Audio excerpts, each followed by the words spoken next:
Alors, dans l'automobile, c'est compliqué, c'est un marché qui est en train d'évoluer. On vient de récolter une enquête qui a été faite aux États-Unis sur les achats de voitures américaines. On se rend compte de différentes choses. D'abord que BMW, vous savez, notre préféré, on en a parlé plusieurs fois, est toujours en vogue, continue d'être apprécié par les clients.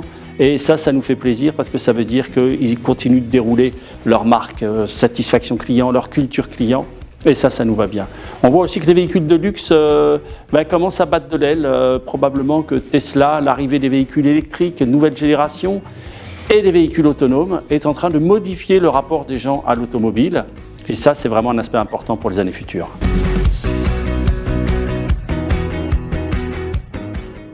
Non, parce que effectivement, je suis d'accord avec vous, c'est en train de changer. C'est en train de changer, ça veut dire que les leaders, ceux qui vraiment ont mis l'accent sur le service client, la connaissance du client, ont déjà anticipé ces changements depuis des années.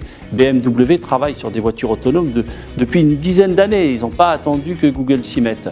Et donc aujourd'hui, le monde change, des voitures autonomes sont introduites partout, dans le monde entier, des voitures qui vont complètement cannibaliser le marché dans les années à venir. Il est probable que la vente de véhicules sera divisée par 5. Au minimum, peut-être plus, les gens partageront des voitures autonomes qui circuleront dans les villes et tout le monde sera gagnant, moins de pollution, moins de trafic, mais on va acheter l'usage de la voiture et non plus la voiture. Du coup, ceux qui l'ont compris, à l'image de BMW, qui investissent dans des réseaux de distribution différents, qui investissent dans des technologies différentes, seront des gagnants. D'autres marques, que je ne citerai pas pour fâcher personne, qui ont continué d'investir de façon traditionnelle, seront les perdants.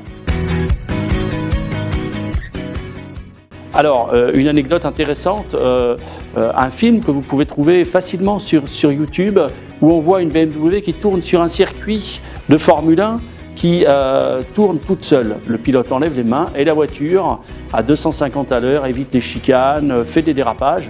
Et pour compliquer la situation, ils mettent de l'eau sur la piste, la voiture part en aquaplaning et tout de suite reprise en main par l'ordinateur.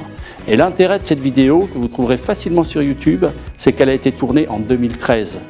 Donc vous voyez l'avance qu'a pu prendre une société comme BMW sur les véhicules autonomes, ce qui nous garantit que BMW fera certainement partie des vainqueurs dans les années à venir. Il y a aussi quelques constructeurs japonais, Honda, Toyota, qui ont investi aussi sur ces véhicules autonomes depuis de nombreuses années et sur l'alternative électrique qui aujourd'hui est en train de remporter la partie.